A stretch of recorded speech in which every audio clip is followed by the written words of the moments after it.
And so also the handle just comes off in your hand sometimes, apparently. That's the first time that's ever happened to me. And it happened to be while I was doing a Bandsaw review. Hey everybody, welcome back to Mike's Wooden Things and Stuff. This is my RIKON 10326 bandsaw. I get a lot of questions about my bandsaw, and I've had it for about 5 years and realized that I haven't really talked about it. So today we're going to dig in on this particular model of bandsaw, but bandsaws in general, how I use them. And in terms of this one, we're going to answer some of the questions that I get all the time. Most importantly, do you like it?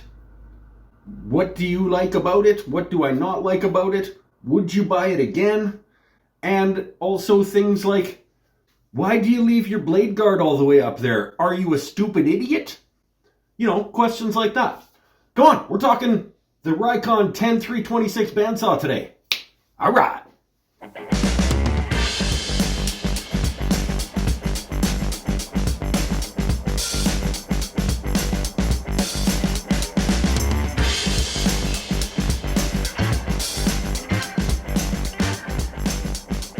So the 10326 RIKON bandsaw.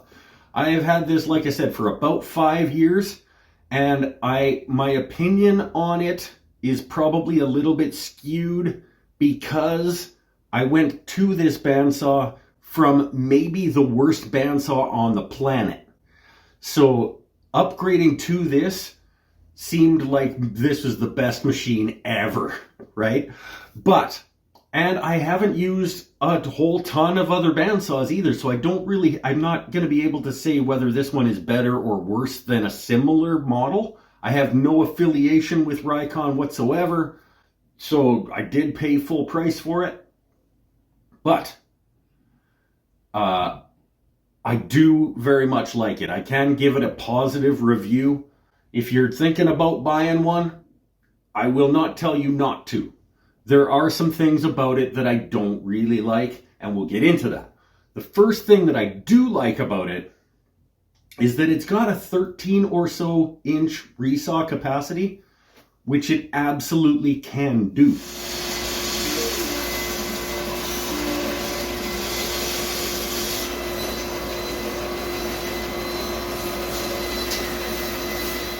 I was a little bit skeptical about 1 3/4 horsepower being able to resaw 12 inches of hardwood. It absolutely can do it.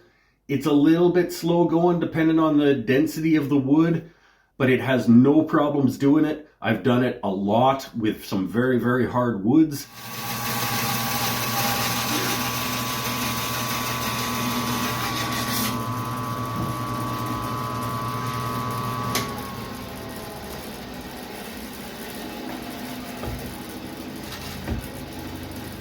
And it does it like a champ, and if it's set up well, it will absolutely track on your line, and it'll do the job. It'll take care of anything that I need it to take care of here in the shop. The second thing that I like about it is the ease by which you can adjust the bearing guides. They are toolless, like just twist and spring-loaded kind of adjustments, which are fantastically easy to do when you have to put your new blade on or whatever and reset your bandsaw. It's quick and easy. I like that it's got its little Allen key holders. All of the Allen keys that are ever involved in this machine maintenance situation are stored on the back of the machine. It also has an electrical outlet on the back for you to plug in a little light or something. All great features. The storage in the base is great. I very, very much like the machine.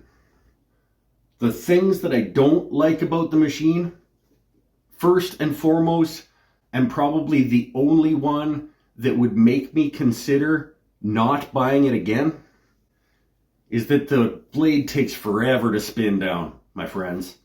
And when I say forever, yeah, okay, we're only talking about maybe like 30 seconds, which doesn't sound like a long time. But when you click that off button and you walk away with your piece of wood and go to do something else, and maybe you've got your headphones in and your dust collector's running and you're not really paying attention, and then like 25 seconds later, you turn around and that blade is still spooling down. I don't like that at all. I don't like blades moving on their own when I am not focused on them.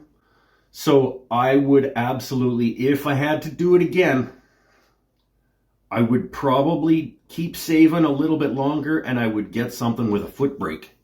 I keep my push sticks on my fence, and I also use them.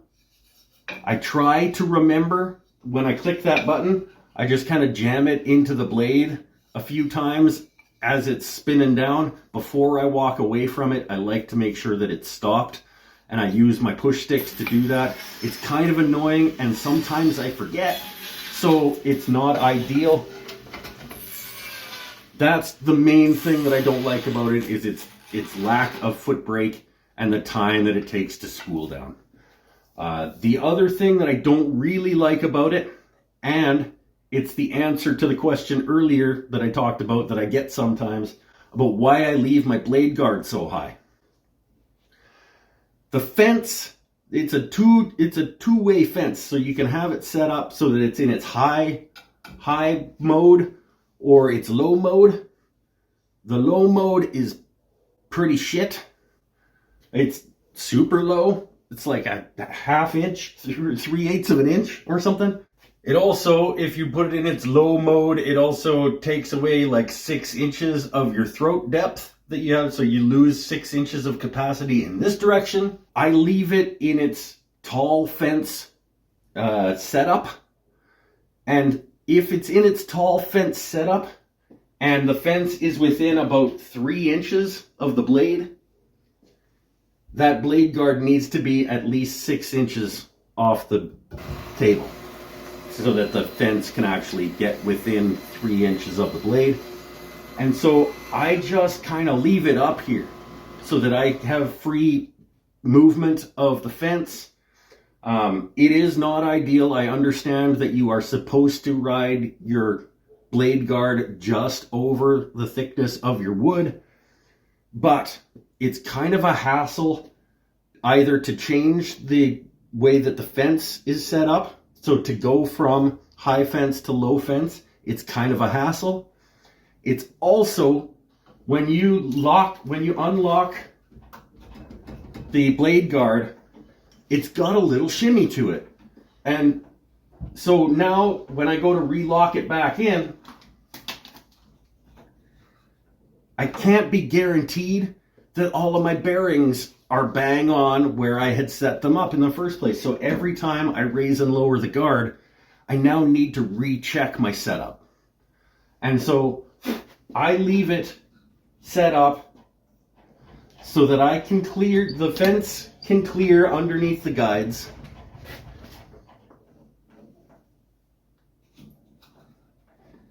And then I know once I've got it set up so that all of my guides are in place, in the right place, now it's set up. It's the way that I want it set up. And yes, it's not safe. But now every time I adjust it, I don't adjust it because I'll have to reset up my bandsaw every time. At least these top guides, I want to make sure that they are as close to the blade as they can be without touching. And every time I adjust it, I can't be sure that it is locked back in that location. So that's why I leave the blade guard up there. I know that it's not right. Okay? Leave me alone. Shut up. You do you. Would I buy it again? Yes, I would. For the dollars that I spent, if I could not save up a few more dollars to get something with a foot brake, I would absolutely buy this machine again. Knowing what I know now after having used it for 5-ish years, I just really, really don't like how long it takes to spin down. And so that's the only thing that I hesitate in terms of recommending it to people. But I love it. Here in my shop, it does everything that I need it to do. And unless you're going to move up to like an 18-inch guy, And then you got to run 220 and all the other stuff that's involved in that, like a 3 horsepower, 220 volt situation. This is as much saw as I need here in my shop as a hobbyist guy. Let me know if you have any questions about this saw or about how I use my bandsaw. I use my bandsaw. It over time, it has taken over a lot of the jobs that I used to do on the table saw. I do almost all my rough dimensioning and breaking down of my parts here at the bandsaw before I go over to the table saw for final dimensioning. It's a safer operation when you're ripping clear through wood. There's no risk of binding or kickback or anything on the bandsaw. So I'll cut things just a little bit oversized here at the bandsaw before I take them to the table saw to final them up. And like I said, up to almost 13 inches of resaw I have done a lot of times, and it does it like a champ. So I'll split boards and book match them. I'll do all kinds of things over here at the bandsaw.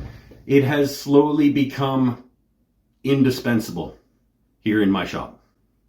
Let me know if you have any questions about this particular bandsaw or how I use a bandsaw in general. Leave them down in the comment section.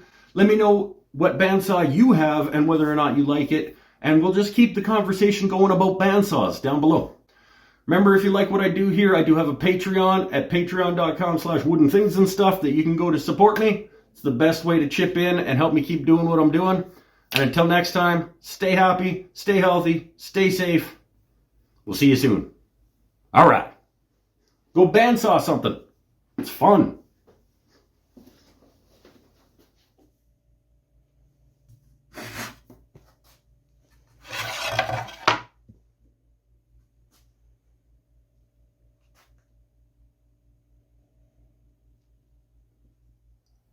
Give me that one. Give it. Give me that one. Oh, got it. All right. Hey everybody, welcome back to Mike's Wooden Things and Stuff. This is my RIKON 10326 bandsaw. I have had it for about 5-ish years, and I recently realized that I haven't really talked about it that much.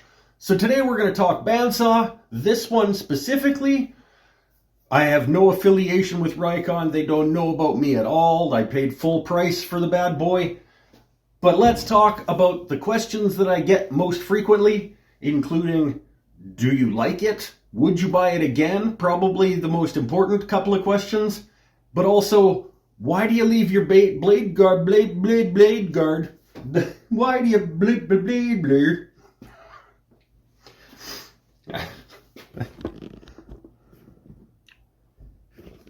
Yeah, you just put the blade guard in there. Okay, so the 10326 bandsaw is a 14-inch bandsaw. It means it has 14-inch wheels. It's got about a 13-inch resaw capacity. It's a 1 3/4 horsepower unit at 110 V. So, what do I like about it? Well, let's start with why I bought it. Well, let's start with, I don't have a whole lineup of comparisons. So this is not a, is this the best bandsaw on the market type video, because I haven't tried that many bandsaws.